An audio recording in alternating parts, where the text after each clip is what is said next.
For 240 years, our union endured. But it's under challenge like never before. We're engaged anew in a struggle between democracy and autocracy. Can we save democracy? Overcome authoritarian movements at home and abroad? Come together to ensure the government of the people, by the people, for the people endures? We say we can. Democracy will and must prevail. Play your part by joining the union. The union gives Americans the tools to mobilize friends and neighbors, to amplify our voices, organize for democracy, and defeat Trumpists and authoritarians from the White House to the City Council.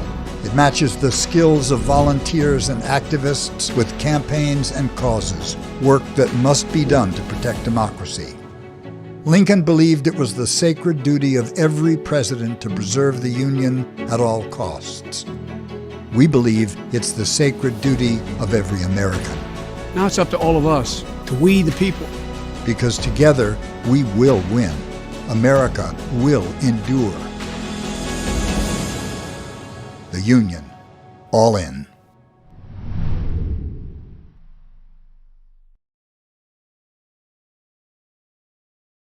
If we are going to save democracy, we are going to need to reach across political lines.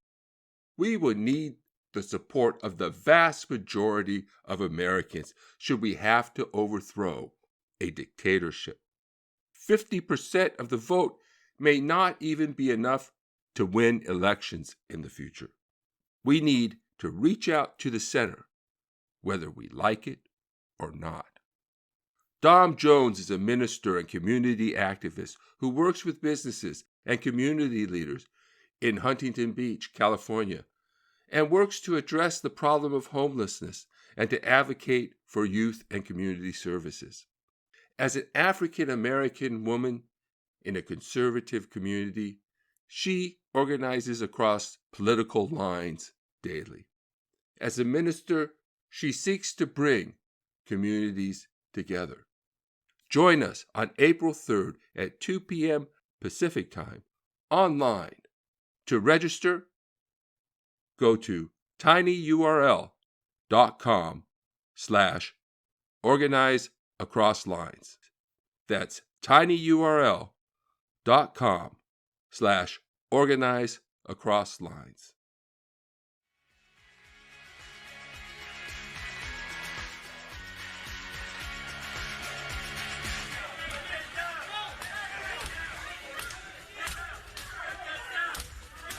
Now, according to public reporting, D.C. Mayor Muriel Bowser first called Army Secretary Ryan McCarthy to ask for help at 1:34 p.m.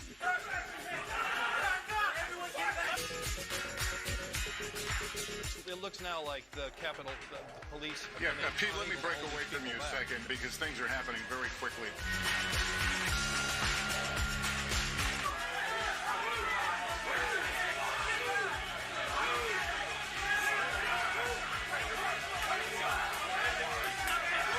According to your written testimony, you were, quote, aware that demonstrators had breached the Capitol.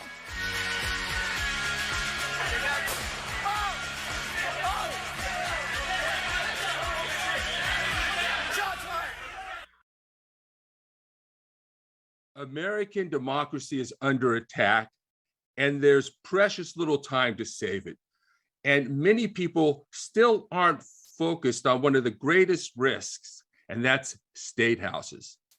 Corrupt politicians in statehouses across the country have been experimenting with ways to undermine democracy in a cynical quest for power. David Pepper, author of Laboratories of Autocracy, joins us to talk about this ongoing threat and what we must do about it. David Pepper is a lawyer, writer, political activist, former elected official, adjunct professor, and he served as chairman of the Ohio Democratic Party between 2015 and 2021. He has engaged in numerous fights and extensive litigation over voter suppression and election laws in the Buckeye State. So now I'd like to hand the meeting over to David Pepper to talk about the assault on democracy at the state and local levels and what we have to do about that. All right, there you go, David. Thank you very much. I really appreciate it. And you know, in a way, it feels when you introduce me and what I'm going to talk about it compared to what's happening in Ukraine, it may feel small, and it sort of does even when you introduce me. At the same time, I think, as you said, as we were starting, you know, there's a battle for democracy everywhere. It looks different in different places. It's obviously truly disturbing to watch it play out in Ukraine. And I know you're going to talk about that later. And I think about it and watch it every day in horror. But the truth is, this battle for democracy is global, and it looks different in different places. And the reason I wrote the book that I'm going to talk about tonight, and I'll walk through this PowerPoint before we get to questions, is it looks different in America right now, although there's an incredibly aggressive attack on democracy happening. Too often it is covered simply through January 6th and Donald Trump. And yes, those are parts of it. But my worry, and the reason I wrote this book quite quickly last year, and I'm pushing it out as much as I can, is that I think the most damaging attack on democracy is happening, as Richard said, at the state level, in state houses, in a way that most people don't notice it, without the blunt force of Ukraine, without the bizarreness and disturbing way that January 6th played out. But my worry is at the state level, that's where it's most effective, because we don't really see it. And if we don't wake up pretty soon, we're gonna see our democracy underwater without ever anyone casting, without the obvious violence or illegitimacy of January 6th, but it'll all be done through a state house strategy that is actually a lot more subtle. So with that, let me open up this PowerPoint. I'll do it quickly, go to questions, and let you talk about other topics that are top of mind. But let me start by just walking through something. I think people who have not read the book have found this to be helpful.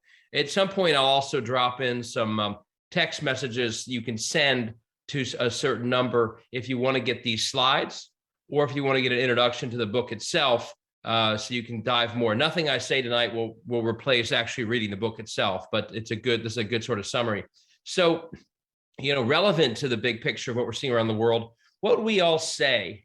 What would we all say if we saw a country doing the following things: rigging its own legislative elections so that 99% of its outcomes were guaranteed, so that a minority party stayed in power, even if the majority of the people voted against that party? What would we say if that government attacked the independent operations of elections and the vote counting process, or the means by which the voters they consider the opposition voted? They just attacked how they voted. Or if they made it harder for people of the opposition to protest. We're seeing that right now in Russia, obviously. What if they attacked the independence of courts? What if they attacked the elected will of the people expressed through referenda, expressed through constitutions? What if they changed the laws to protect themselves from being held accountable for corruption? What if they censored their own history to eliminate the parts that shed the worst light on what they had done in the past?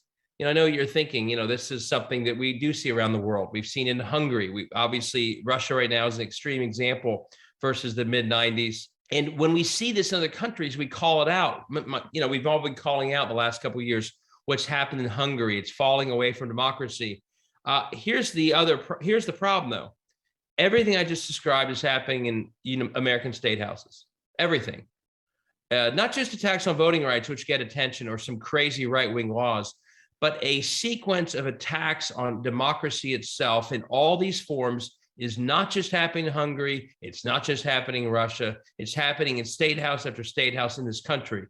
And if you read the book, I go through the details. This sounds like maybe an over-exaggerated comparison. It's not. This is what's happening in state houses around the country. This is the attack on democracy that as I said when I started, it's more subtle than January 6th. It's more subtle than whatever Donald Trump says every day, or some of his goofball sort of teammates. But the truth is, this is the way in which democracy, I'm afraid, is being attacked right now, most directly, and I hate to say it, quite effectively. And that's what I want to talk about. The crisis in American democracy, to use the old Clinton saying, is it's the state house is stupid. That's the institution, at least, that's attacking it. We have a lot of people involved, but institutionally, it's the state houses that are attacking democracy. Why are they able to do this? some of you will know all this stuff, but I want to make sure I review it. And I certainly spent a lot of time in the book on this. States and state houses turn out to be, I believe, the Achilles heel of American governance because of two factors. One, they have a whole lot of power. People don't know this for the most part, but state houses, as much as the federal government, more than local government, have a huge amount of power over so many aspects of our life, the economy, healthcare, education, energy, and climate, as well as over aspects of our politics that we all sort of fight about and debate every day. Again, climate change, a woman's right to choose, equality itself. How do we regulate if we regulate guns, et cetera. State houses have, if not the same, often more power over these issues than the federal government. Problem is, most people don't know it. But these state houses also have a huge amount of power over democracy itself. They set the rules of elections for the most part. At least they write the first draft, I'd say. They draw the lines of their state house districts or congressional districts. They even have a major influence over the presidential electoral college process, as Donald Trump tried to take advantage of in December of a year and a half ago. They also are able to run over federal government on a lot of issues. If you wanted Medicaid expansion after Obamacare passed, you needed your state house to do it. It wasn't just automatic. That's sort of symbolic of the way that states can make a big influence on a federal policy's benefit or not a state.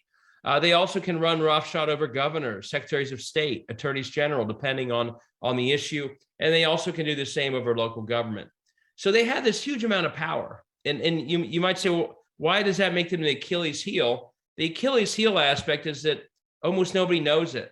Almost no one knows who these people are. Almost no one knows the power they have. They don't know what the state budget does. The elections are, and there are a lot of reasons for that. I won't go through all the details, but the elections are very low profile. There's a lack of media coverage for the most part, especially as state and local newspapers are really cratering in terms of their economic model. Often, depending on the state, these are far away in state capitals, so no one knows what these places do. They also have short sessions. A lot of these places, to most citizens, feel like sort of part-time jobs. They don't really know what these people do. It's all sort of off the radar versus Congress or a mayor or a governor. But there's one other aspect of why they're the Achilles heel. While the average person back home doesn't know what they do, certain interests in these state capitals know exactly what they do. They're literally posted up in these state capitals, be it financial interests, business, social issue groups, the NRA or folks that are dramatically against, women's right to choose, folks and groups that want to see democracy undermine itself. Unlike the average citizen back home, they don't just know who these legislators are. They know exactly their powers, and they know exactly how their powers can help them. And they have been in these state house capitals, at least, for a long time, taking advantage of that. So you've got this combination of a serious amount of power, total anonymity, and a group of people on the inside, though, who know what these people do. And that's leading to the heart of the problem I'm going to describe. But there's one other factor that really makes this worse and has made this far worse over the last decade. That's extreme gerrymandering.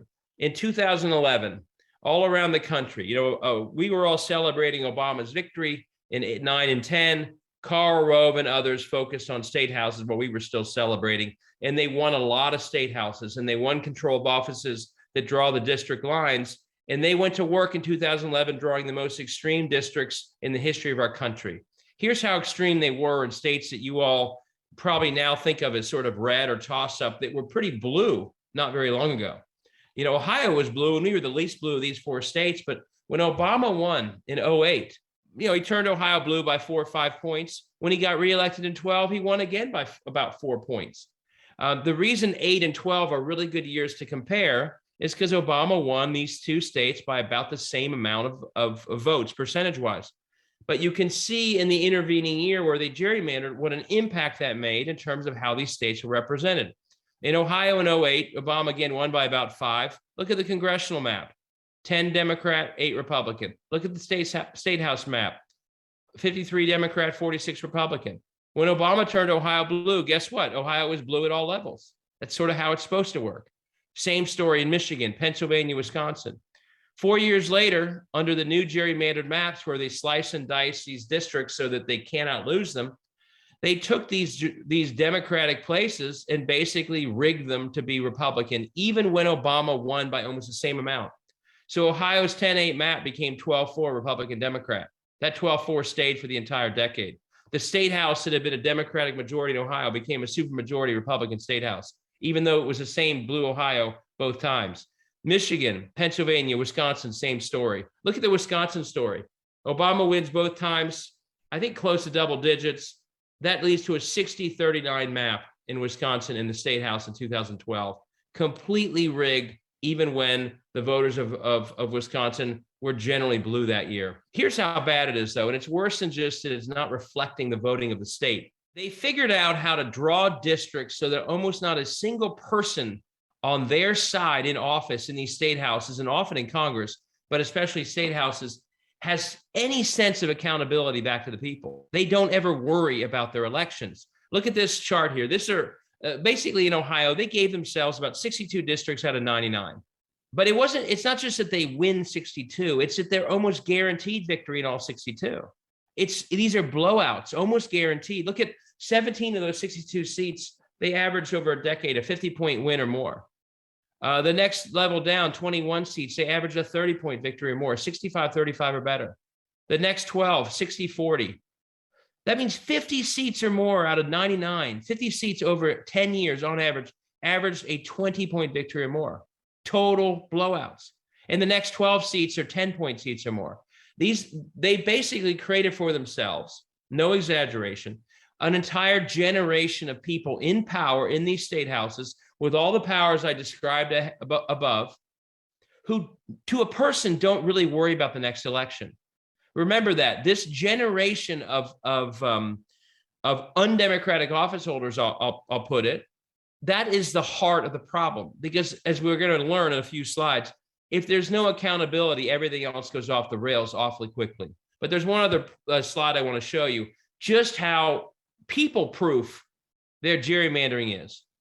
Look at this. This is 18, a wave year for Democrats. Huge year. We picked the House back up.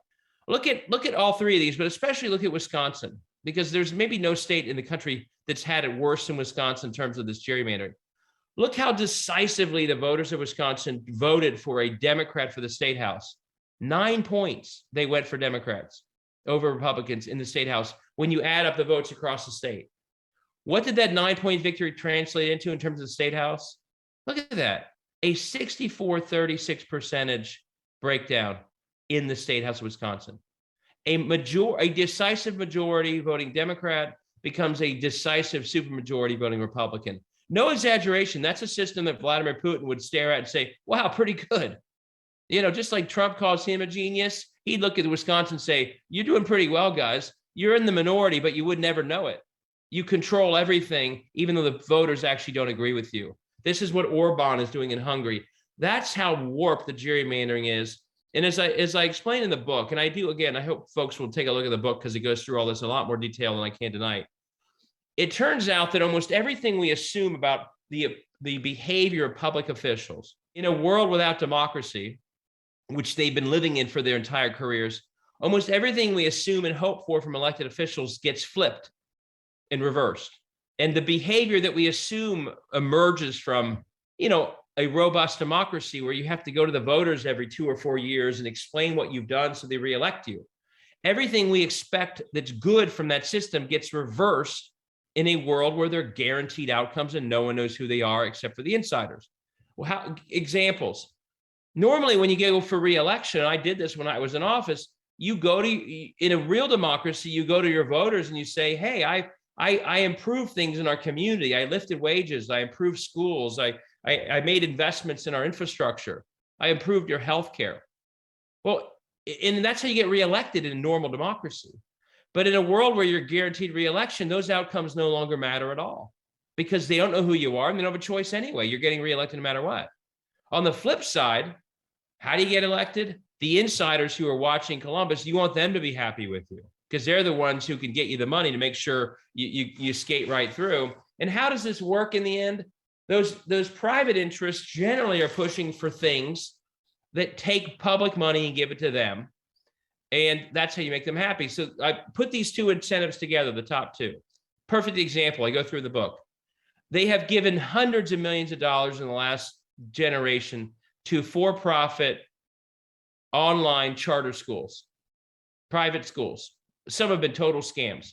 The education in Ohio, the public education rankings of Ohio have plummeted over the last 15 years as they've done this. These schools have done nothing but destroy kids' education. What happens when they do this? Terrible public outcomes. The public schools get worse, but the private people are happy. They all get reelected. That's how you get reelected. Those public outcomes don't matter. The private people being happy do matter. Other incentives that get reversed when you have this world of anti-democracy, as I'll call it. Lack of popular support doesn't matter. In fact, the less popular idea in terms of being extreme in your party, if you push a big right-wing idea through, you just made it more likely you won't have a primary. So not only is there not an incentive to do things that are popular, there's actually an incentive in a weird way to do things that are extreme. That way you don't have a primary, which is the only election you worry about if your general election is guaranteed. There's obviously no incentive to cross party lines if that's the case. And one other major one is there's a powerful incentive to attack democracy. These people have not been in a real election. They're scared of real elections. If you haven't been in something, and if you're stuck in it and it will cost you power, you're scared of it. And everything they've done in their world without democracy would actually guarantee that they would likely fail if they ever were in a fair district. So that powerful incentive to attack democracy, their survival depends on not having a real democracy emerge in their state and in their district. And that's why they use the powers they have of democracy to undermine it. A couple other slides. So I caution everybody, parts of this presentation are quite disturbing and alarming, but I will get to the positive part. I see Ellie nodding his head. Yes, this part is sort of a downer. Part of the book is a downer. I do it though, because if we don't frame the battle for what it is, we will not fight back effectively. And I'm here to call on all of us to fight back. I know that's what you're doing. So there's one other thing that I want to say though, Ellie, I'm afraid, that makes it even worse for a second before we get our marching orders of how to do better. And that is, okay, here's the problem. They're the Achilles heel. They have great power. No one knows about it. The incentives are all screwed up. As if that weren't bad enough, it's not happening each state on its own. People figured this out a generation ago. ALEC, groups like the NRA, major companies, the Koch brothers, they figured out a generation ago, and then they hardwired these places to do their bidding, that the best place to go to get really unpopular, profit-seeking policies done was not Congress, but for every reason I just described, it's these state houses. They're the easier place to do everything you want to do if you have an agenda that basically is pushing extreme or unpopular items that deliver poor public outcomes, and you want the people who do those things to stay in office. It wouldn't work in other levels of office, but state houses, that's exactly what you can do. And so about a generation ago, and I go through the details in the book, and a lot of you will know about ALEC, they came up with a system where they essentially have weaponized state houses to serve a broader agenda. What's the agenda? It's all these issues that we see battled out every day, not in Congress, where basically nothing ever happens, but at the state houses, where it's nonstop activity all the time, like a full-out assault again and again and again on all these issues and others. The heart of it often is attacking efforts to protect against climate change. That's where so much of the money is coming from. We don't want to do anything different when it comes to climate change. But it's also all these other issues, whether it's privatizing education, like I talked about, loosening gun laws, undermining the Affordable Care Act and broader access to health care. The broader trickle-down economics is implemented at these levels, attacking organized labor, attacking consumers, attacking women and reproductive rights. This is where they're going to do all this stuff. Why? Because almost everything on here is A, unpopular, B, generally leads to poor public outcomes. And I'll say it this way. I don't want to take too much time on this, but the general MO of these state houses is go to the seventh one here, 4 across and 3 across the second line. So much of what these state houses are doing is simply moving massive public assets into private hands. I mentioned the school funding, the privatization of the energy grid down in Texas, where people froze to death, as Beto O'Rourke continues to point out. Diminished public infrastructure, diminished or a tax on public broadband, so it's instead private broadband. So much of this is about controlling state houses so they take the public assets of their states and hand them over to the private players who are posted up.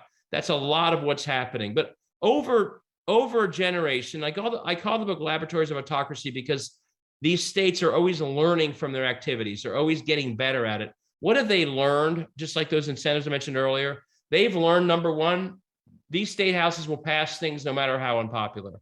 In fact, they've learned if you want to do something unpopular, you're best off going to state houses. They'll do it and they'll get reelected. So one is go to state houses, do unpopular things. That's why what you see in that attack on Roe v. Wade in Texas, that's really unpopular. You'd never get that done in Congress. You couldn't do that at other levels. But if people know they'll never get, elected out of office, they'll do it at the state level.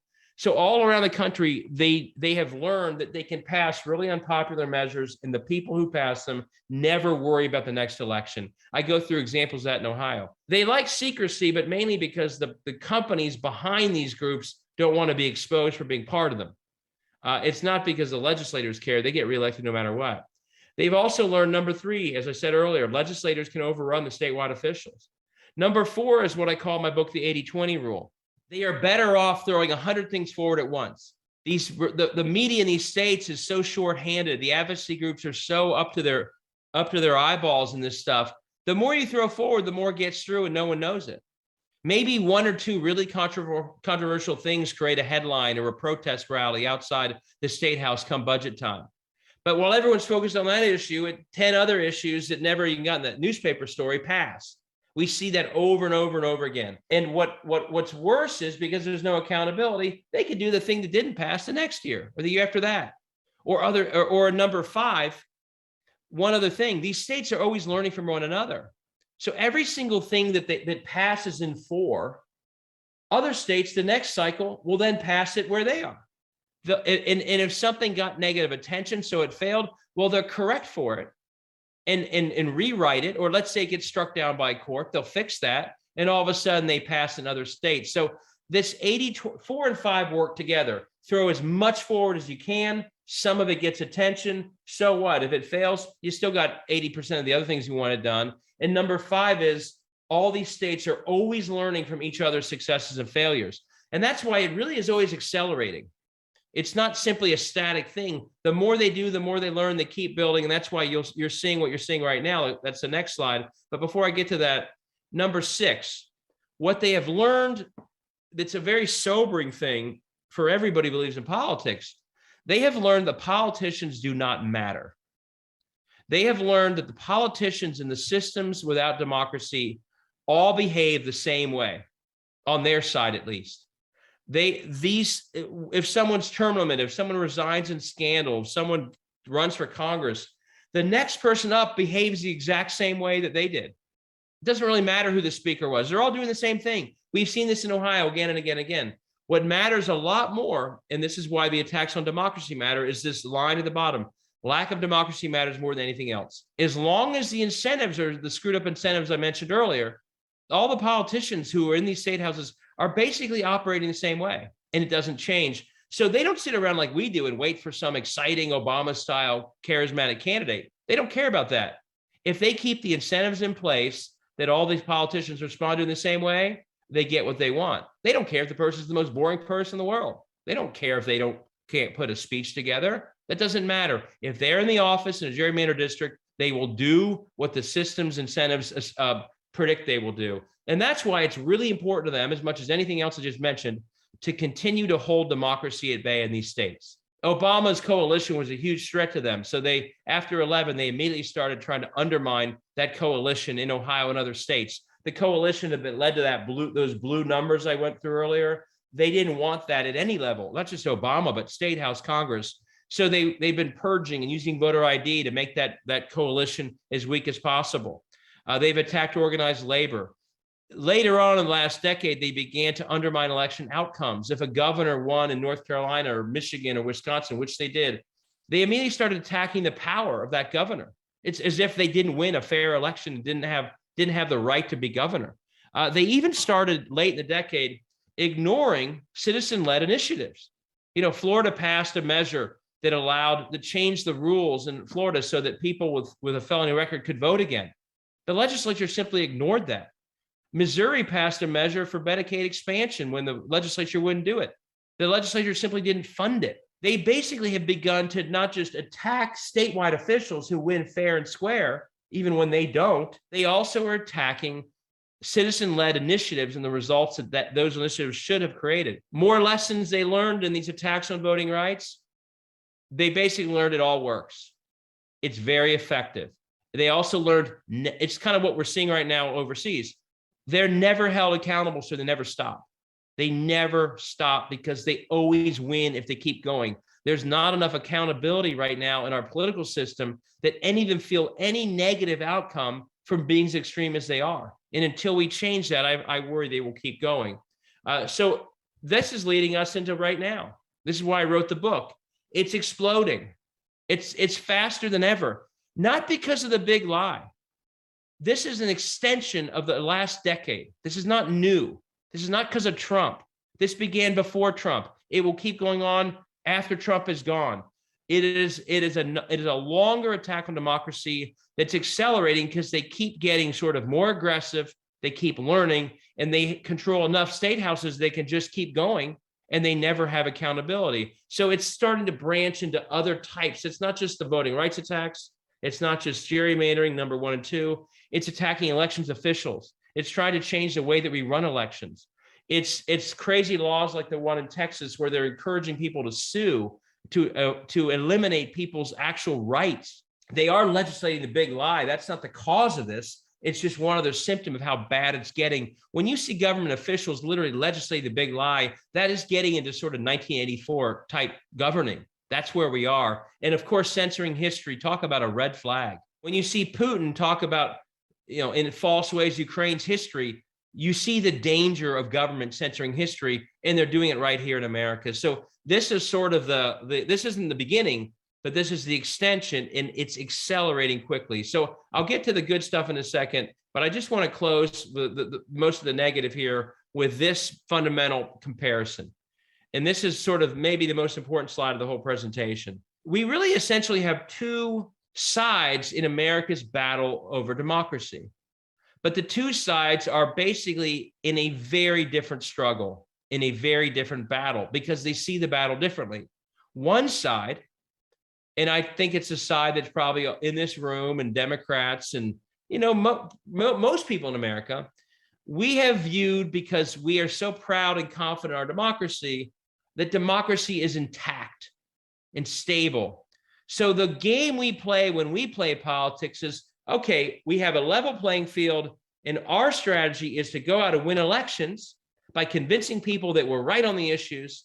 And when we win those elections, we get to implement the issues for which we achieved that mandate. And the truth is, polling does show that on most issues, Democrats are with most people. Almost every issue in politics, we're with the majority. So we're confident, as we should be, if we have a fair election, we're going to win, and then we can get all these great things done. And we had decided the most efficient way to do all that is federal elections, because if we win the presidency, the Senate, and the House, we can get all that stuff done. And that quickly means that we focus on federal swing states and swing districts, and we get really excited in federal election years. That's one side's battle in politics in America. The other side is battling a very different battle, because they understand correctly that the things they want are generally very or reasonably unpopular, mostly very unpopular. Trickle-down economics, getting rid of Roe v. Wade, crazy gun laws, doing nothing about climate change, no health care for people. These are really unpopular ideas. And they realize that. So they realize in a world of robust democracy, they would never succeed. They would fail. They know that. So their battle isn't about trying to push through. Look at the fight between Rick Scott and Mitch McConnell.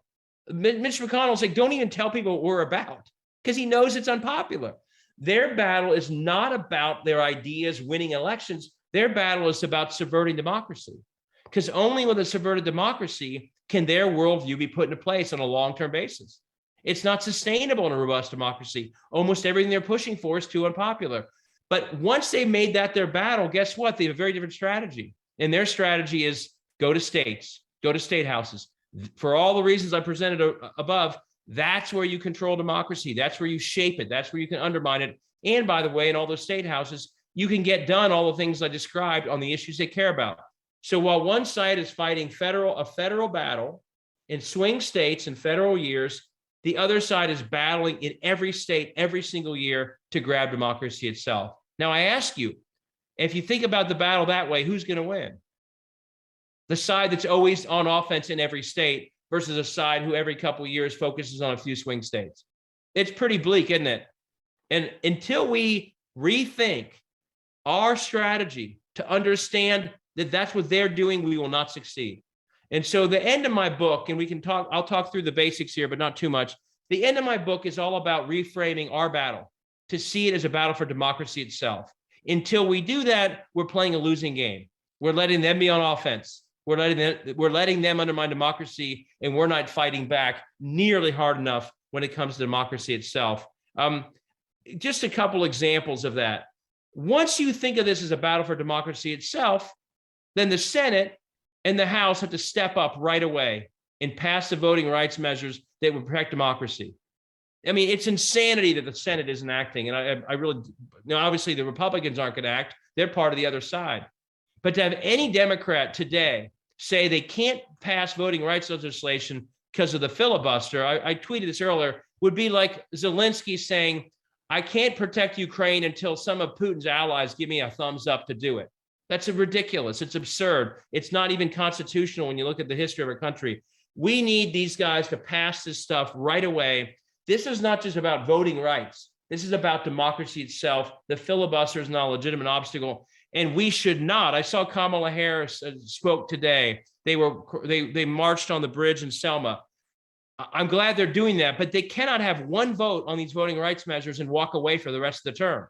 We have to keep pushing them to do their damn job and pass these things. And the filibuster is not an obstacle. We have to turn up the noise because we need their protection. In the history of this country is if there are state level attacks on democracy and the federal government does nothing, those attacks could very well succeed. So first, the federal government's got to step up. But then what else do we all do while they're doing that or while we're waiting for that? We can't just sit around and yell at them and that be it. We have to rethink everything else we do when it comes to protecting democracy. Once you see this as the long game for democracy I've described, all of our strategies look a little different. One, you have to start to see the battle as about democracy itself, but about a long game. The way that John Lewis did or women's suffragists, where you have strategies that are about the long game, not just the next cycle and that's it. You judge your success on the long game, not just how you did each cycle. My best example of this is Stacey Abrams. If she had judged her success in Georgia each federal cycle, she would have quit 10 years ago. But she knew the battle turned Georgia blue, and to change that state was a long game of registering people, of fighting in court, you name it, of her running for governor, inspiring people. And over 10 years, she did it. We all have to view the battle for democracy that way. We also have to see it as a 50-state battle. No more leaving districts and states uncompetitive or not even competed in. No more underfunding candidates unless they're a swing state federal candidate, which we get so excited about, while leaving tons of people all over this country running in districts without any support. In the short game strategy, maybe that sounds and feels okay. In a long game, it's a disaster. We also have to stop defining this all as never Trump or pro-Trump. This is bigger than Trump, everybody, bigger than Trump. The attacks began before he even thought about being president. They will continue long after he's gone. And if we keep defining it as never Trump, you know what happens? We let a whole lot of Republicans who do not support democracy get away with it as if they're doing good things because they don't sound like Trump or they don't endorse Trump. If they're not for democracy, they're not on the right team. We have to make that clear.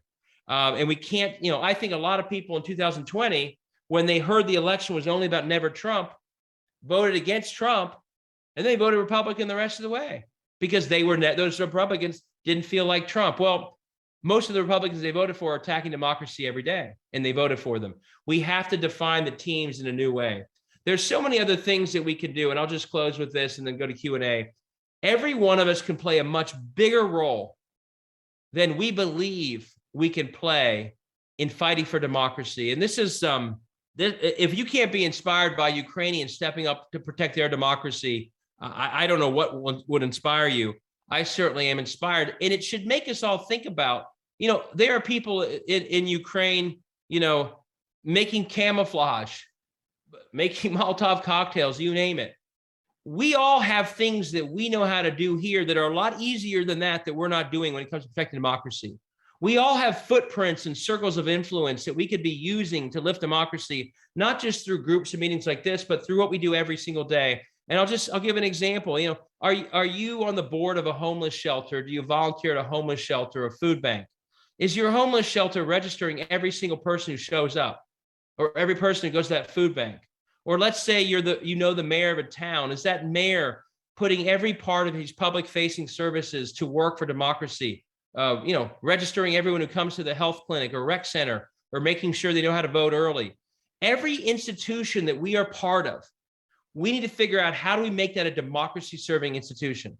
That's the only way I think we're going to get the kind of scale of a fight that counters the relentless fight against democracy we're seeing from the other side. There's all sorts of examples I put in my book of this, but I think we all have to lean in a lot harder about how that's why I wrote my book. It was one way I thought I could help.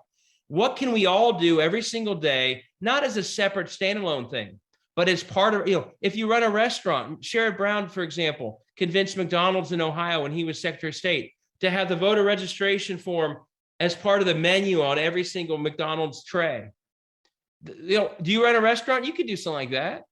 Do you know a friend who runs a restaurant? If there's a restaurant that does that, do you go and eat there and tell people to go there to help lift them, et cetera, et cetera, et cetera? There's so much we can all do. And I'll just close by saying, and I won't read the whole quote, but this is what John Lewis talked about when he said freedom is not a state, it's an act. There's so much more we all can do and must do at this moment that democracy is under attack. With that, I'll stop talking. We'll love to take your questions, comments, and I'll type in some numbers here so you can get the slides yourself and an introduction to the book. Thanks, everybody. Let's give him some love, okay, everybody? Yeah, bravo. So, what I like to do, you mentioned the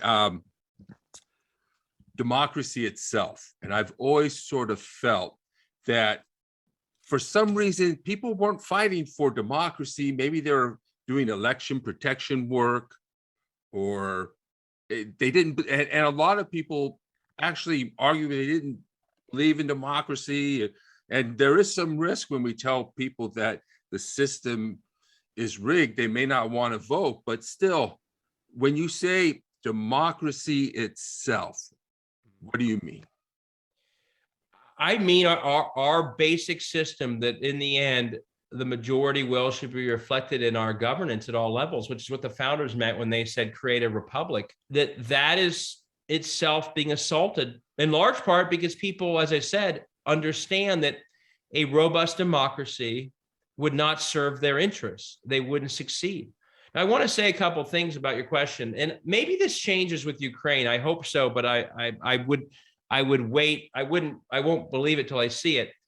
Everything I'm saying is to a group of people who I think are motivated by the idea of saving our democracy. I don't believe that that's necessarily what you run a campaign on if you're a candidate. Because I think for a lot of people whose daily lives are challenging or who are hearing from all sorts, they're hearing on Twitter or on cable about all the crazy stuff we all see every day.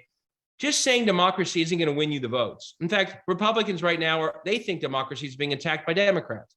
So the thing that I think we have to be smart about is we all need to know it's at risk. And to the extent we find the people who care about that, let's all rally around saving it. But when it comes to, Beto O'Rourke's campaign in Texas, I don't think he should run 30-second ads in the last month about democracy. I think and here's the trick, and I go through this in my book. As I mentioned about halfway through, in almost every place you have these undemocratic broken state houses, you have horrible public outcomes. You have roads that are falling apart. You have schools falling apart. You have an energy grid in Texas collapsing, so people froze to death in winter in Texas, of all places. You have terrible outcomes. And I believe the best campaigns, if you're to show people either explicitly or implicitly why it matters that their state house and their state are no longer democracies, it's by showing them that is undermining things in their own life they care about. In Kansas, the best example of that was the current Democratic governor of Kansas, which doesn't have very much. She ran her entire campaign on the fact that Kansas was down to 4 days of school a week because they had so underfunded everything in the Kansas budget. She didn't talk about everything I just talked about. She didn't talk about Chris Kobach, who was running against her, who was terrible. She talked about the fact that why in the world are we down to 4 days of school a week in Kansas? And that was something that would have much wider appeal. And it's something that anywhere in Kansas where they had 4 days of school a week, they'd say, yeah, why are we stuck with that? Just like Beto, I think is very smart to focus on the energy grid. I mean, it's a perfect example of how everyday people are paying the price of corrupt and undemocratic government. In Ohio, I'd focus on schools collapsing and small towns dying under their trickle-down economics. So I think that we should rally around democracy, but I also don't think we should necessarily assume that that is that's necessarily your campaign message. Although I do think, given what's happening in Ukraine, maybe people will wake up to the fact that democracy is in trouble. Even then, though, I worry that people think it's trouble for different reasons. The number one thing we have to do is show them how it falling apart impacts their lives every day, even if they're not political at all. You talk about how we need to turn our local communities into laboratories of democracy. Right. And there's also a lot of voter suppression, even in my own town, Whittier, where we had to sue to get them to have elections by districts. And Right. They still want to do off-cycle elections. I mean, at every level, there seems to be suppression and some corruptions going on. Yeah. So I'm wondering if there's particular reforms or things you foresee. How do we deal with? There is so if you're in a blue area, I mean, here's what I put in the book. If you're in a red area, you're obviously fighting to stop suppression. If you're in a blue area, what I'd ask of you, and I know some of you are in California, it helps everybody, including yourselves, if your government is passing the greatest pro-voter reforms going. And every time a pro-voter reform works, it provides a case study for other people to model off of. Here's an example. Washington and Oregon are the ones who expanded early vote into vote by mail, and they added drop boxes everywhere. And lo and behold, people love drop boxes, and voter turnout went way up in those states. So other states, before the 2020 election at least, and Trump knows he lost partly because of this, they all started modeling after it. The more you can do in a blue area to create good practices, like I talked about, laboratories of democracy. There are other things that are being done right now too. Automatic voter registration. It's absurd that we play these games of registering people. Of course, it's, if you show up at a place and change your address in a government building, why not immediately say, let's update your voting registration address while you're there? Some states have done an opt-out system. That would eliminate the entire need for purging that these states use as an excuse to attack these coalitions of voters.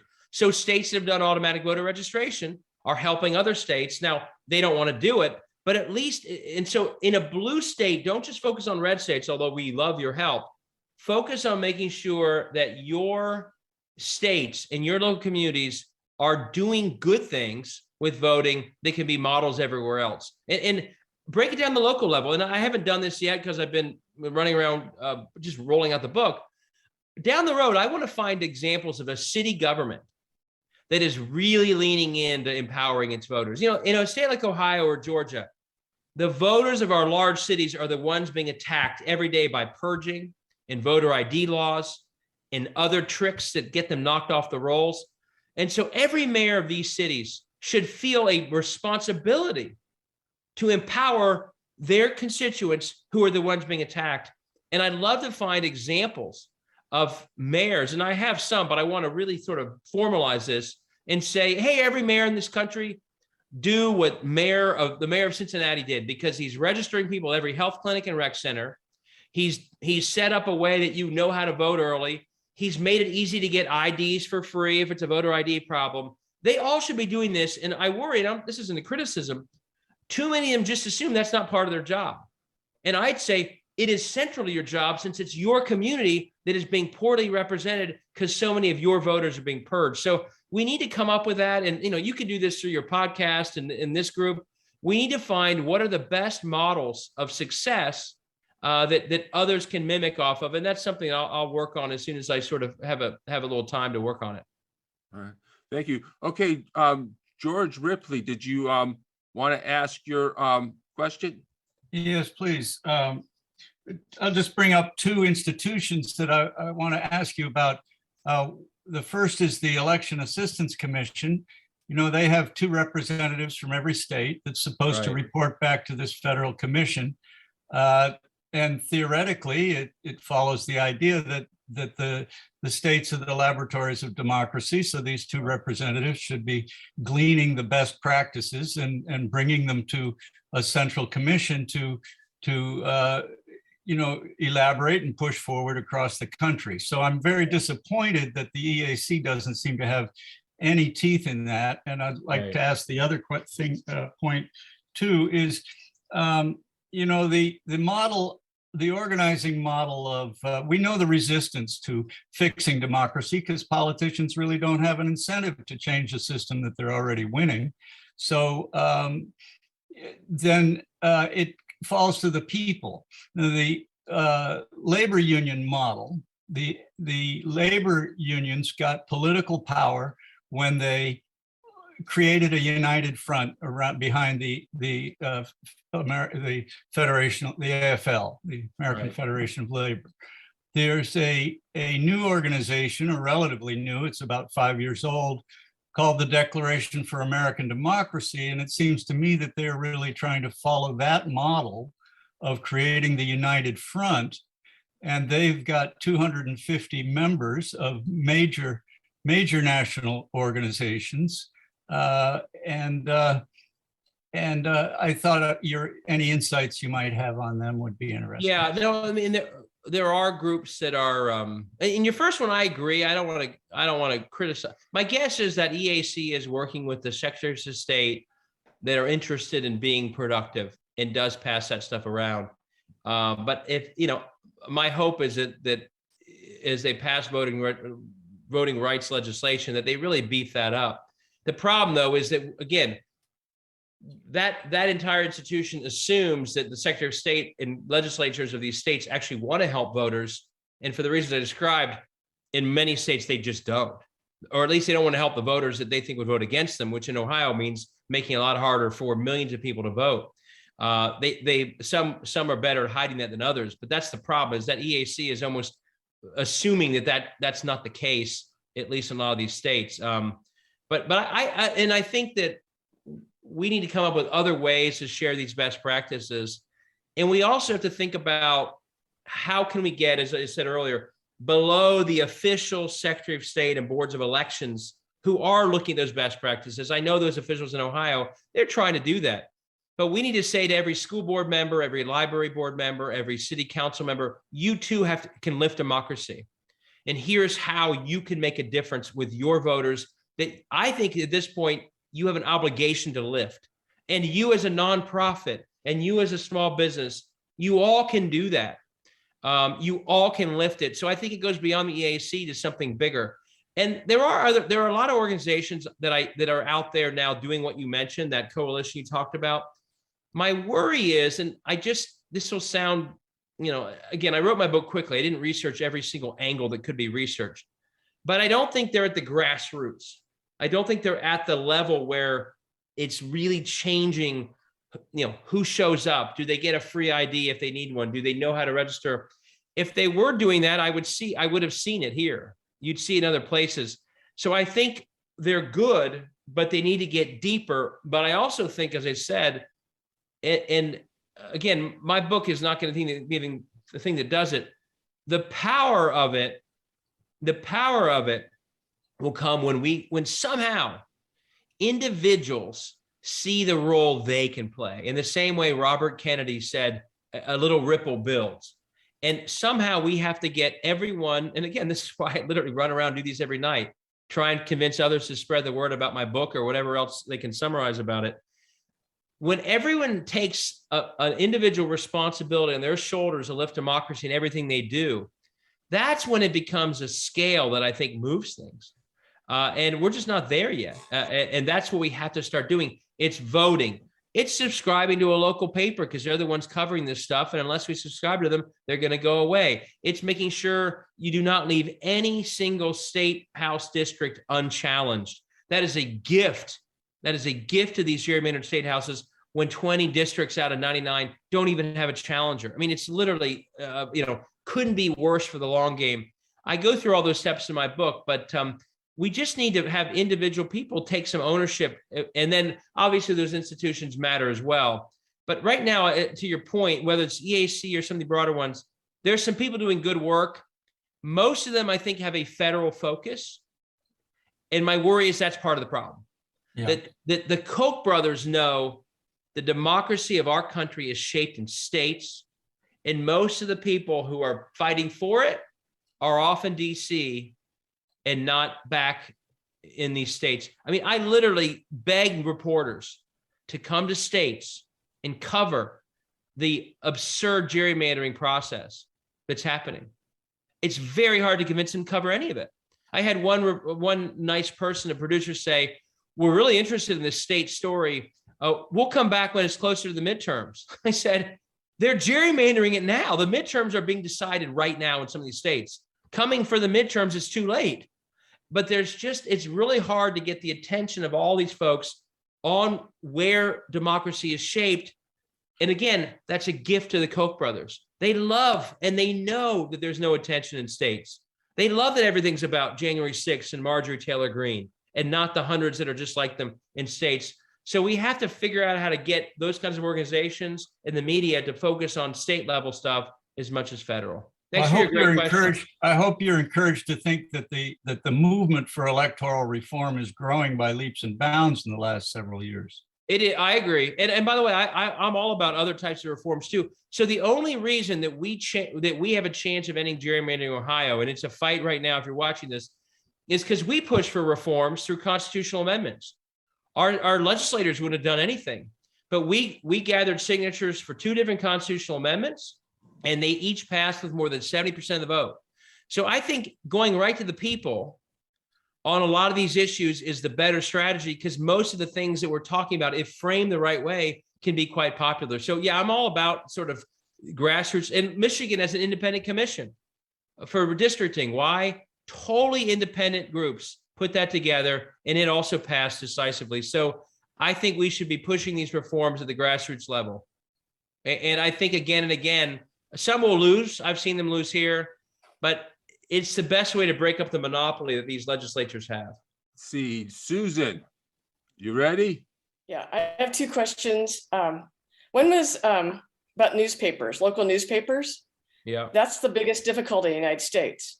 They've been taken over by this mass media, and the mass media don't have individual reporters anymore that report on local news.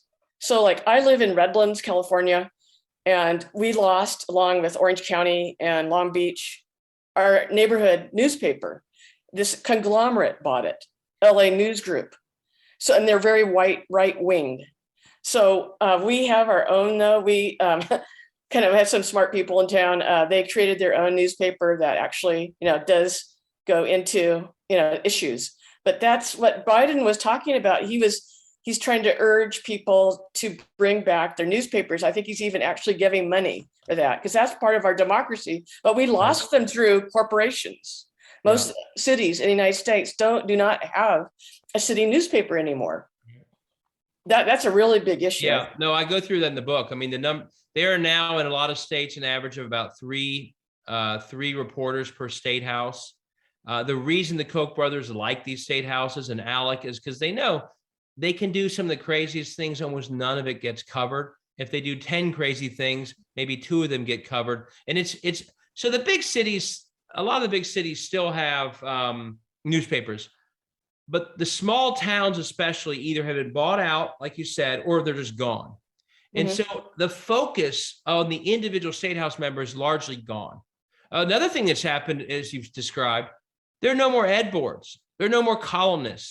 There's very little analysis from people who really know what's happening. So it's sort of a he said, she said, but there's never someone who's been around for 30 years saying, oh, that's the most ridiculously gerrymandered map I've ever seen, because those people are the more higher paid people in a newspaper. They're the first to go, or these editorials are being written from hundreds of miles away because it's a conglomerate. So the whole sort of the nature of the old small town paper that was one major check and balance, as well as a way to make all this transparent, as you've said, is largely gone. And I think that's one of the things, and that's why I put in the book, if you've got a paper doing it well, subscribe to it.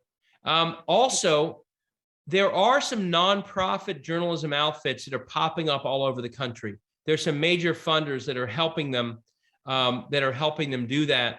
And they are actually doing a good job in a lot of places. Help them out. I put in the book, we got to put our money where democracy is. And a lot of that does come through journalism. Share stories. I know these reporters, they're all judged by the number of links and hits they get.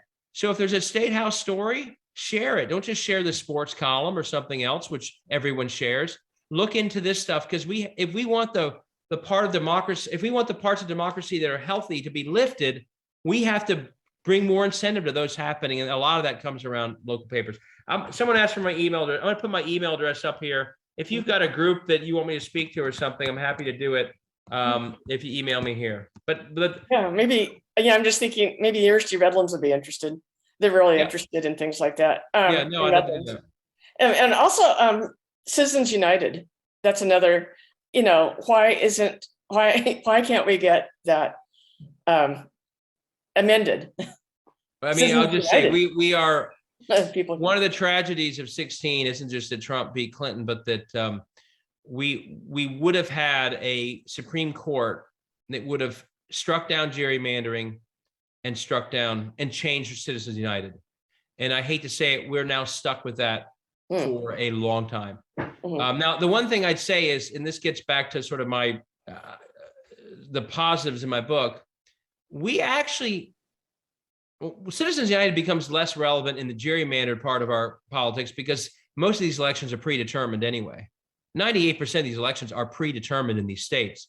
What the big money that I worry about especially is the big money that's going to the system of flying these goofy legislators all over the country to give them legislation then go back and actually pass. That's as significant expenditure as their campaigns. When again, their campaigns are predetermined. We have, though, a good thing. One of the best things that's happened in politics in the last decade is the explosion of online small dollar giving on our side. It's allowing us to compete. I mean, Jamie Harrison raised more money than Lindsey Graham did. We're seeing it all over. What we have to do, you saw tons of money go into the race against Mitch McConnell right near where I'm sitting. The problem is we're getting excited about the wrong things because we have this short-term federal mindset.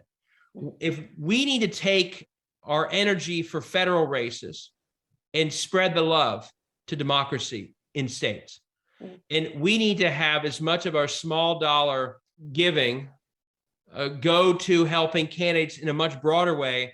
I'm working on a model to do this, that where you start helping through small dollar donations far more state house candidates at all levels, and not simply the few federal races people pay attention to, where the money gets spent, $150 million gets spent, we lose by a lot.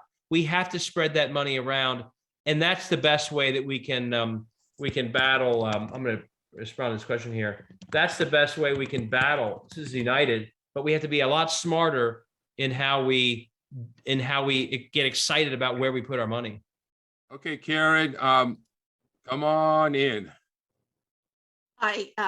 Thank you. I've heard you before on Network Nova, and it's always inspiring. I'm from Virginia, where we sadly thought we were going to hold on to the Democrats. Thank goodness we have still a Democratic firewall in the Senate, so they didn't change our. And thank goodness we have that firewall. I think for us, we've started a lot of better messaging and a rural effort and reaching out to all kinds of voters and that kind of thing, and a lot of social messaging work, as well as writing to newspapers on all the issues that come up. but it's like off elections, Democrats don't come out. I mean, we had more than other off elections come out in the last election, but if they'd come out in the numbers like the presidential one or near that, we wouldn't have this governor we have now. Right. He's so bad, he might be the motivating factor Right. like Trump was, but any ideas on, is it a certain issue or? Yeah, what's scary is that the other side's showing up in big numbers right now. I mean, that's what happened in Virginia. That's what happened in New Jersey. If we had not had a really strong turnout in New Jersey on our side, that the Republican turnout to beat a pretty popular incumbent would have won, but they really rallied. And so we can't just do what we've done before and just have a dip in the midterm turnout, because Trump has figured out, and Trump style candidates have figured out how to pull people out and to vote that weren't voting over the last 15 years or so. And so we have to up our game. I mean, all I'd say is we need, and thank God you held on to that Senate, because it is able to stop some really bad things. And that, again, that speaks to the importance of state house and not just the statewide offices. That you're being saved right now by that.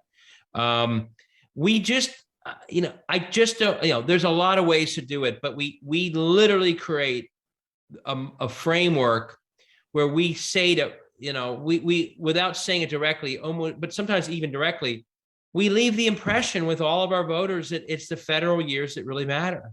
And it's the federal races that matter. And it's killing us, because that means automatically when it's not a presidential year, boom, our turnout goes way down. The Koch brothers know that next state house win is as important for them as who the president is. And you saw this. I know we're doing some good. I mean, Joe Biden's leading right now with Ukraine, I think, very well. They've gotten some things done in the Senate and House. I wish it'd been more, but I hate to say it. The Republican agenda, they've gotten even more done at the state level in the last year and a half than we've gotten at the federal level, because they kept fighting and they know where power is. And we have to start figuring that out too. And say to people, if you care about these issues, the same issues we debate for the presidency, they're happening in your state at that governor and state house level too. And there needs to be a very high level, agreement all the way and down through all of us that we have to stop framing everything. And that slide I showed you, where we just literally think about it as the federal, and that ends up shaping what we tell our voters or what our voters think is important to them. So if you have a once in a lifetime incredible candidate like Obama on the ballot, look what happens. We show up everywhere, we win everything. But we wait for that moment to get excited, as opposed to thinking, my God, all of our lives and democracy itself are on the ballot in the federal midterm, and not only in the states it might get us a Senate win. And we, I don't want to, and my main thrust on this is, I think it comes back to a lot of the everyday issues that affect people. And if you're in a rural part of Virginia, I think this is even more true. We have to figure out how to translate our deep conservative democracy into the everyday issues that people care about everywhere. Like, they want a good school system. They need accessible health care. Their town is dying. Frankly, Trump and even what's his name? Youngkin campaigned on giving more money to schools, didn't he? He got that. But he's not. No, he's not. But he campaigned on it. He understood that a Republican governor winning in Virginia needed to sound like he was good with schools. And he pushed, I think he said, I'll invest more in public schools than anyone in the history of Virginia. And that was smart. Now he's not doing it, and he only has one term, so they can't even hold him accountable. But I think we need to not only be sort of at the high level debate over democracy, which could work for some people and in certain moments can work everywhere. But I think we have to get into, how do these issues affect everyday lives? I mean, I think one reason, for example, we won in 2018 with Pelosi winning the majority was it was a big referendum on healthcare. And people thought it was a healthcare election. Well, once it was about healthcare, we were going to win. And we got to figure out how to, in Michigan, it was fix the damn roads. Well, once you made it about roads and it really became a referendum on that, well, then you're going to win. You gotta break it down to how it affects everyday people, especially in the parts of these states that we're not doing as well, because they'd love to get us into the national debates about all the divisive issues or the ones they try and make divisive. If I was running in a small town, Ohio, my attitude, I'd walk down the main street and be like, why has your town been left looking like this from 30 years of Republican rule in Columbus? It's unacceptable. And don't change the subject, because this is unacceptable. And I think we have to figure out how to do that. And a lot of our state candidates that were running in red areas did better than the top of the district who did that. So Totally. Yeah. And one of the things that I'm very passionate about is we have to get someone running. And I see this question, run for something. That's the last question on here. I love run for something. We need people running in every district. And as you just said, we need people who are locally known and respected running. And then we need to have them have enough money so they can actually say something. And if we throw all the money to beat Mitch McConnell, and there's none at all for all those rural candidates, of course we're going to do badly in rural America. We're not even trying.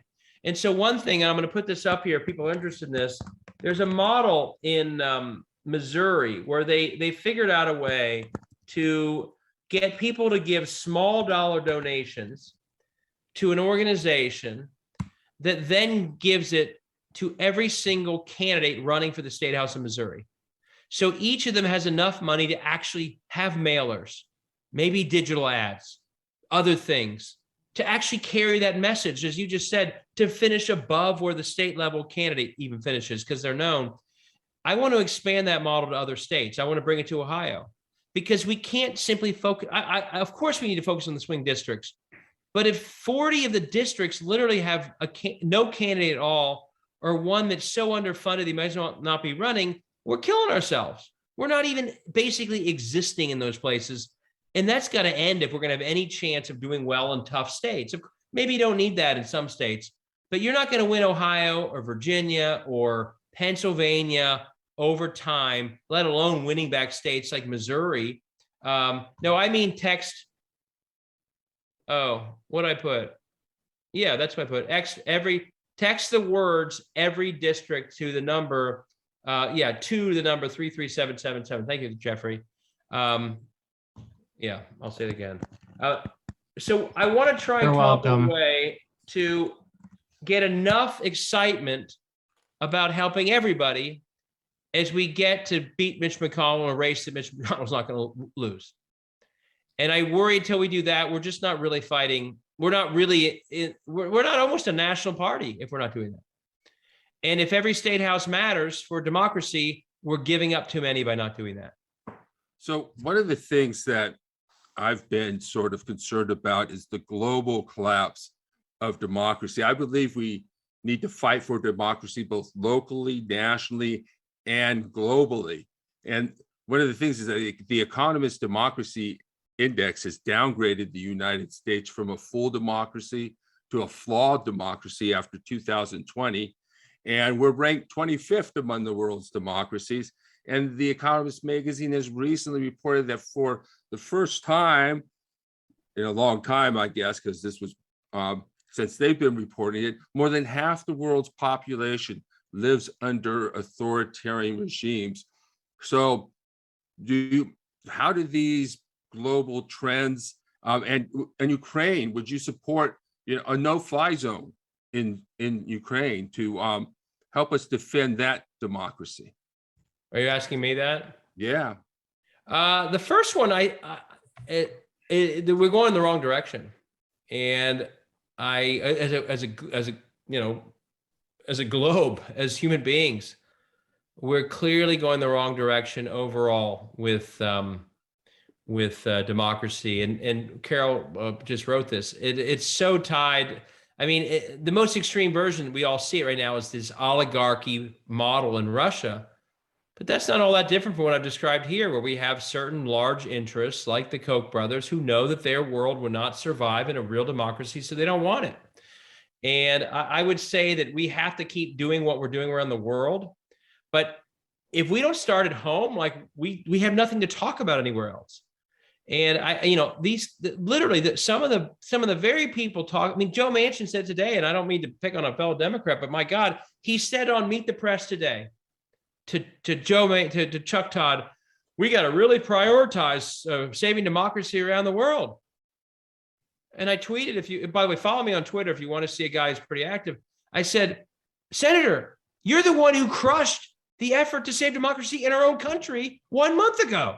Don't tell me it's your priority around the world, because you don't think Russia or Hungary love watching us do nothing about attacks on democracy in our own country. It legitimizes what they're doing. When my first book was a novel, okay, it's called The People's House. And the novel is about believe it or not, I wrote this before 16.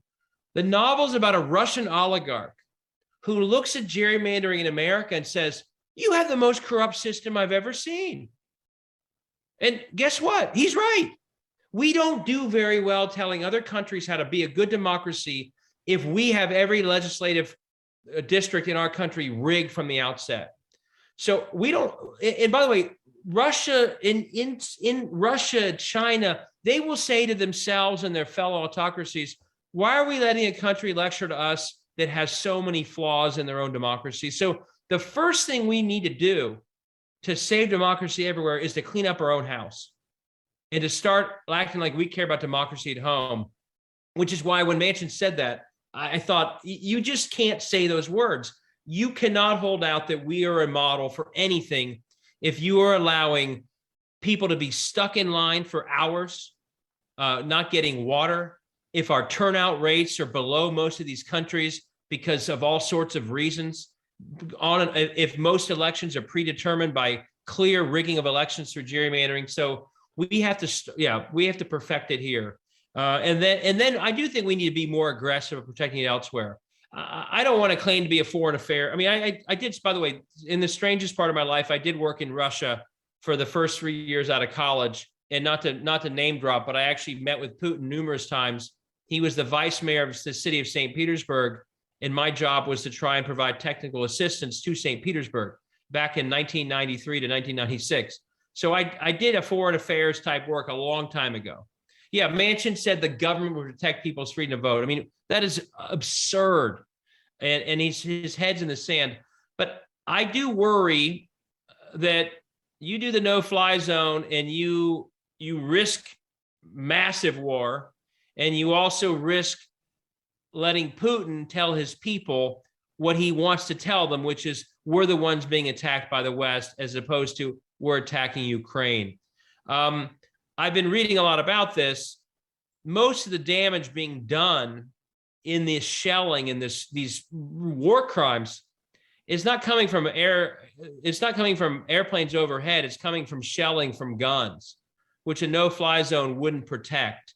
So I think the risk you shoulder if you do that of both truly getting into a true fighting war with Russia between Americans and Russians and NATO and Russians, but you also let Putin say, no, he's going to lie no matter what, but you let him say to his people, wow, they're shooting down our Russian planes. Now he can even more justify what he's doing. So, my hope is that they continue to see the collapse of their effort to get into the country. It's obviously awful, but I think a no-fly zone, maybe I'm too conservative here.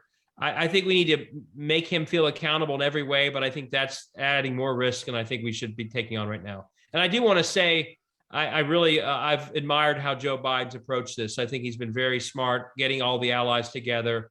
I will say the other thing I worry about, having worked in Russia, and I don't want anyone to read this the wrong way, I don't want to turn this into a war against everyday Russians in a way that helps Putin unify them. And I think we need to be really, I wish we still had the old radio-free Europe in a robust way. Putin he's desperate, and there's a risk that he loses his own people. You're seeing these protests, and I think we have to be really careful not to have them. Russians are proud of their country. I mean, I have friends who are Russian, And I think there's a very delicate balance between tough sanctions, which we need to impose, but also figuring out how to get everyday Russians to understand what's happening and not to somehow rally around Putin in some big way because they think the whole world's out to destroy all of them, not just Putin. And I worry that the no-fly zone might get us on a path where they just think that now we've declared war on all of them. And right now, I mean, I know they're all losing their jobs, they're all losing their livelihood. That can either work to undermine Putin, or it could lead them to rally around him. And I think we have to be really thoughtful, not just to be empathetic, but more importantly, because it's our strategic interest that the people of Russia see Putin as the one who's undermining them and not the West. And that's not an easy thing to do. Yeah, we don't really have a lot of time to talk about. I mean, I understand the point about the risk. However, I would point out that there's a risk of not acting as well. We don't know what will happen. And then just because we don't have we need repair on our democracy here. That's absolutely true. But if we don't do anything to defend democracy, and here we have a democracy that's already established, we're not doing any nation building, we're just defending it and saying, oh, well, there goes Ukraine. I don't think we're not doing, if we're doing that, then I agree with, that would be terrible. And my hope is we're not doing that. Secondly, I like this plan of giving them fighter jets that they can fly, and then we replace those jets in Poland. So, but I don't think we're not doing anything. I do think though that there's a risk of getting into a true war with Russia, which would be, you know, I'd like to think Putin, and you can read the same things I do. So far, everything seems pretty damn irrational to me. And watching someone this irrational, I don't want to roll the dice that all of a sudden he's going to find a moment of rationality when we give him an excuse to go further. So, you know, these are, you and I, none of us in the position to deal with it. I think it's certainly a fair debate, but I just, I think taking that extra step might empower someone that we don't really want to empower right now to go further.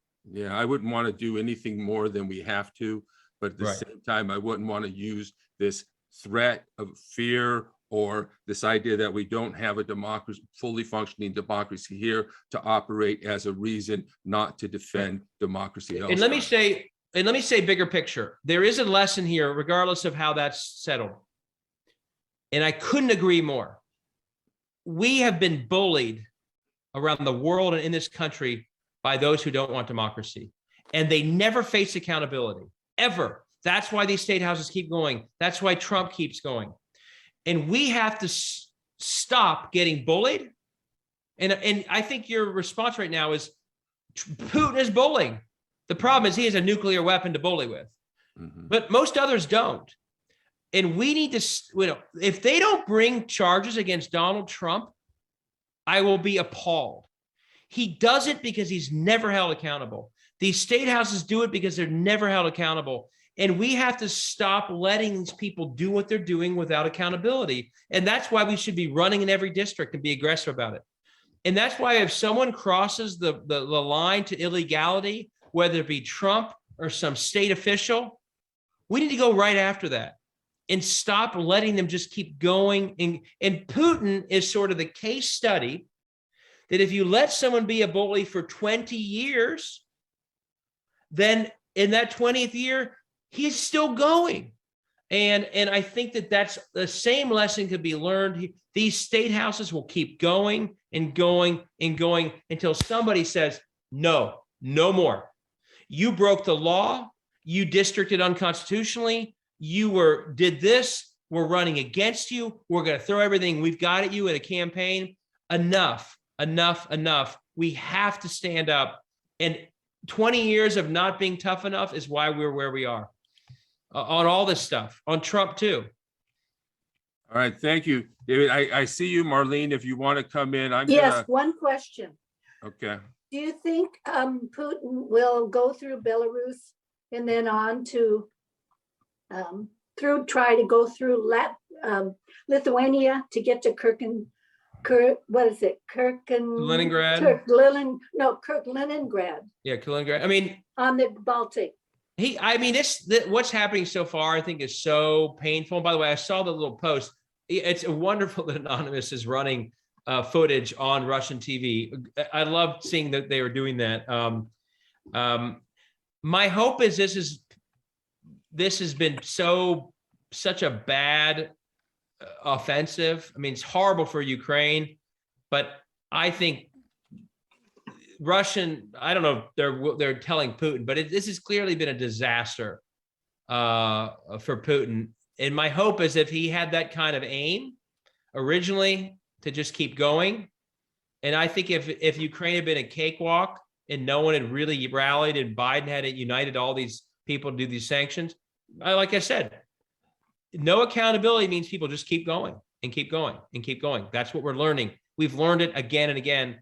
So hopefully this has already been challenging enough that he wouldn't. But no, if I were the State Department, if I were NATO, I'd be planning for that next move right now, because so far he's done everything people hoped he wouldn't do, and he just keeps doing it.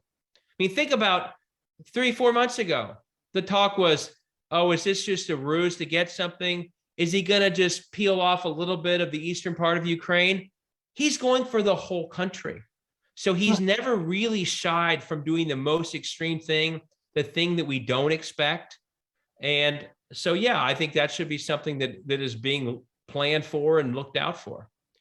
I mean, plan for the best. I mean, hope for the best, but plan for the worst.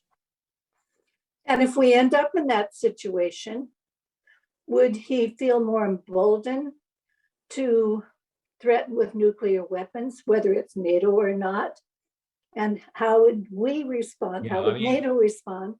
Would there still would be the same issue? I mean, I think if he starts attacking NATO countries, I mean, you're in a true war, and which is scary. I mean, you're in a true NATO versus Russia war, which is scary as can be.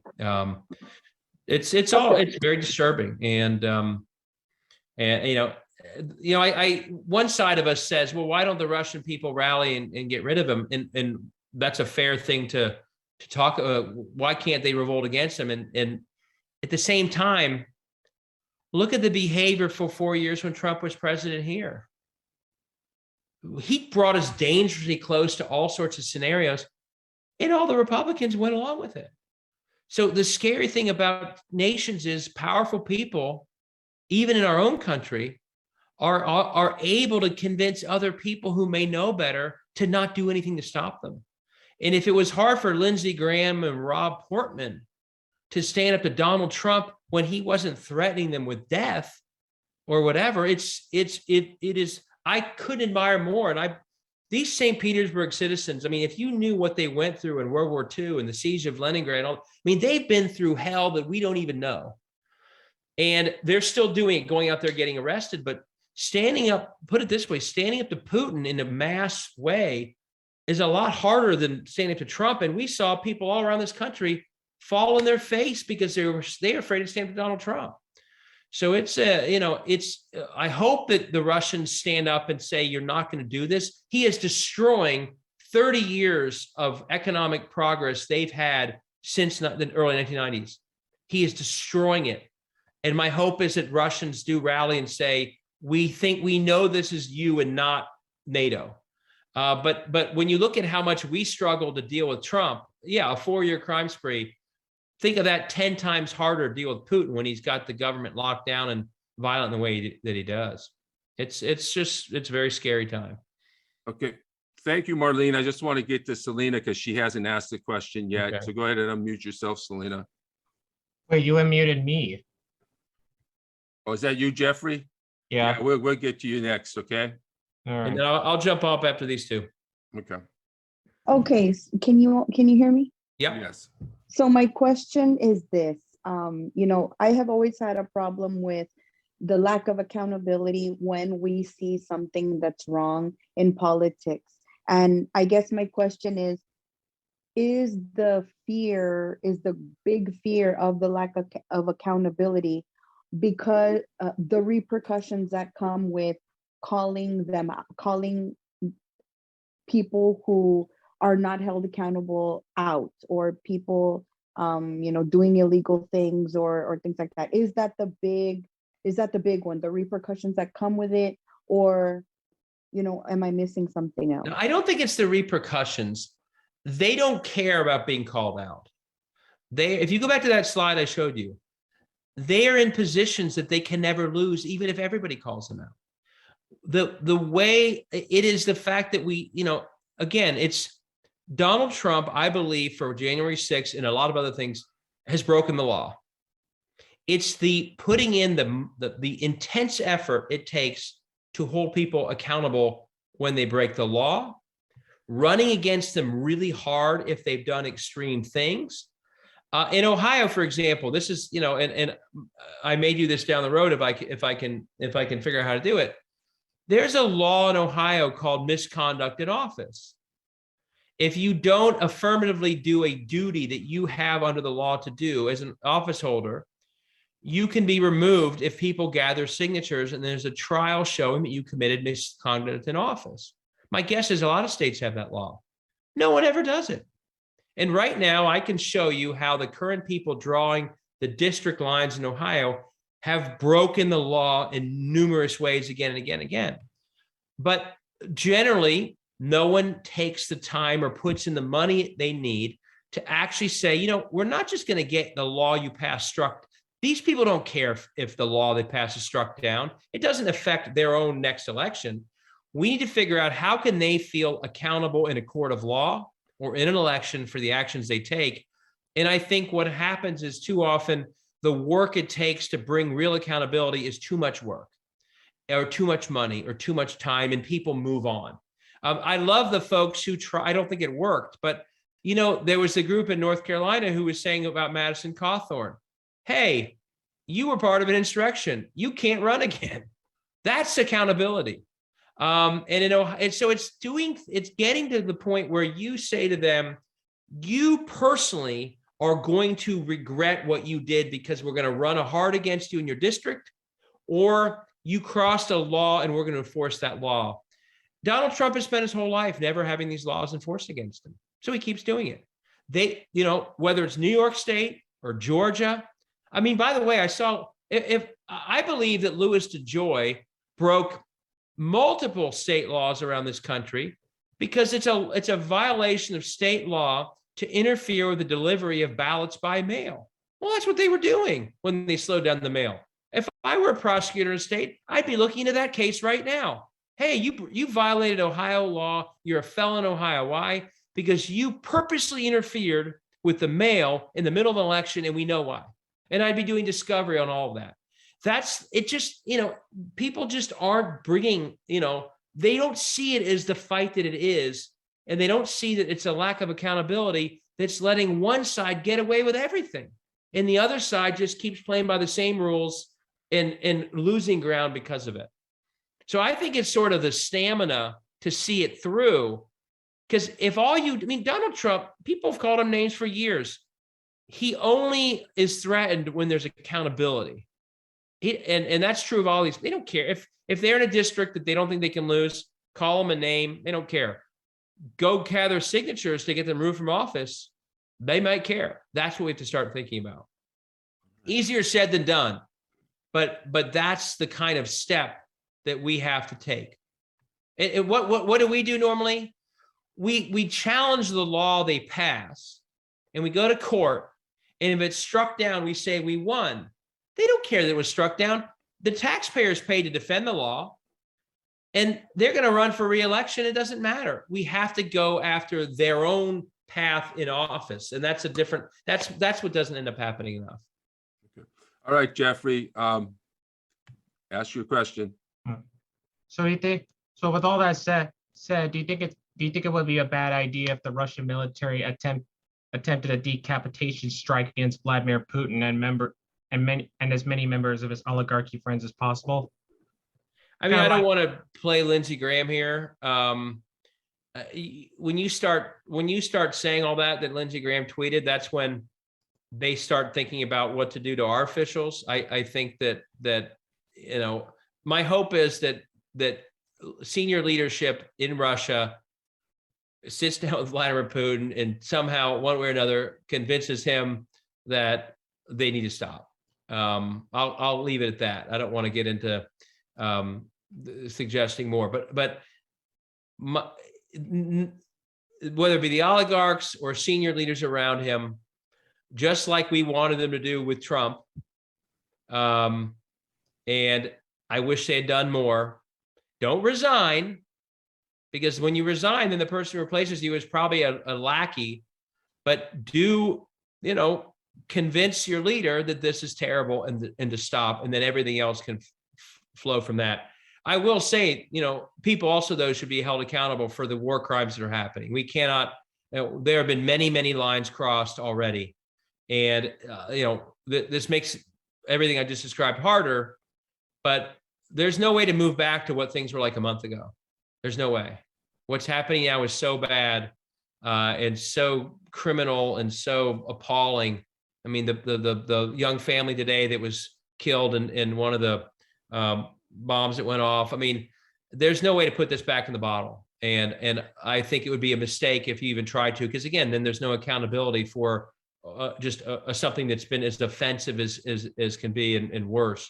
But my hope is, to your question, that you do have some calm heads saying this is failing and we cannot continue and you cannot continue. That's as much as I can say.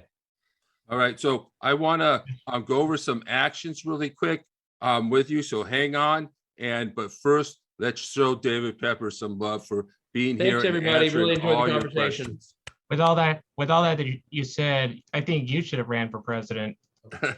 Thank you, Jeffrey. I appreciate that. All right. Thanks, everybody. Have a good night. Thanks for all you're doing. Stay in touch. See you Friday.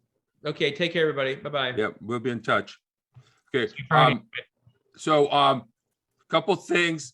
I put some links in the chat. So one, we're looking at organizing at the state level. So whatever state you're at, we want you to start organizing. We're doing a election heroes day of action with a number of groups. That's going to be on April 12th, I believe. And I put a link both to register to do a host an event, to attend an event, and also I put in a link there to attend the meeting that's coming up on Thursday for partners in that group. So let's see. And then also there's the Democratic National Committee Mobilize page. You can all put events on there. So when you do your event, make sure you'll have it on the event page, and then you'll also, and you can do other events. You don't have to do that event. You can do other events. And I put a link in the chat on there. Next month's program, we're having Dom Jones. She's a minister and community activist who works across political lines with businesses to help the homeless and youth and to provide their services in Huntington Beach.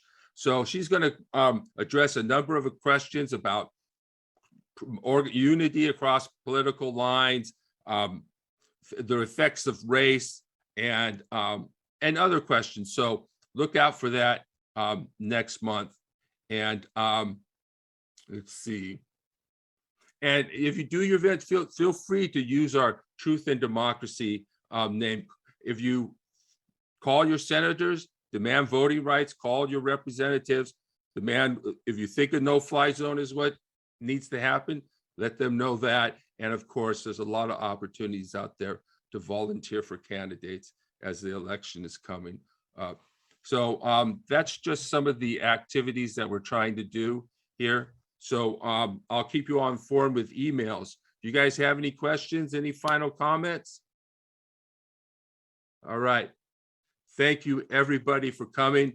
And I hope you enjoyed it. And we'll look forward to talking with you. And I'll put the show out as soon as I edit it and put it all together and send everything to you. You're all on my mailing list now. Thank you, everybody, for coming. I'd like to plant a seed, and that is that maybe not this summer, it might be too late, but that a democracy summer is appropriate at some point, where we have a major national organizing push in all the states, not to have everybody come to Washington, D.C., where I am, but in all the state capitals for sure.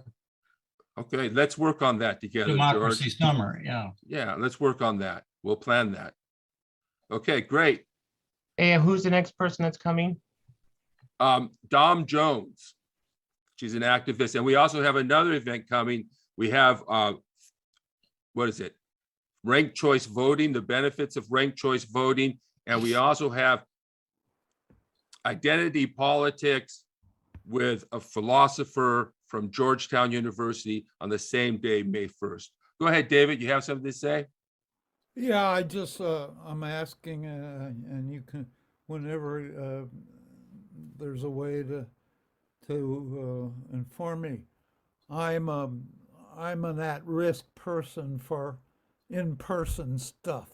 Mm-hmm. So I want to see how I can help out with these actions without doing it in person. Okay, because some of the actions, you can do a virtual event and you can run a virtual event as well. And we may do, I'm not sure what I'm going to do for that action. We may go down to the Norwalk County Recorder's Office, but yeah, you can do an action virtually. Use the National Democratic Committee's page and any other mobilized page to promote it. And that's one thing, or you can participate and help us do these things. And of course, all the things you already do. I know you already do a lot of stuff, Dave, too, in that work. Well, thank you so much for this, Rich. You're welcome. You're welcome, David. All right. Thank you, everybody. Bye now.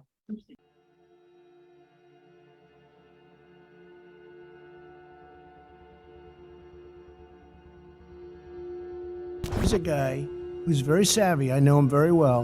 And I said, this is genius. I think in terms of leadership, he's getting an A. These are atrocities. They're an outrage to the world. How smart is that? And he's going to go in and be a peacekeeper. And there's no question that Russia is the aggressor. Trump said Putin's smart. I mean, he's taken over a country for $2 worth of sanctions. I'd say that's pretty smart. Who in the Lord's name does Putin think gives him the right to declare new so-called countries on territory that belong to his neighbors? I think he is a war criminal. He's a leader of his country. I do respect him.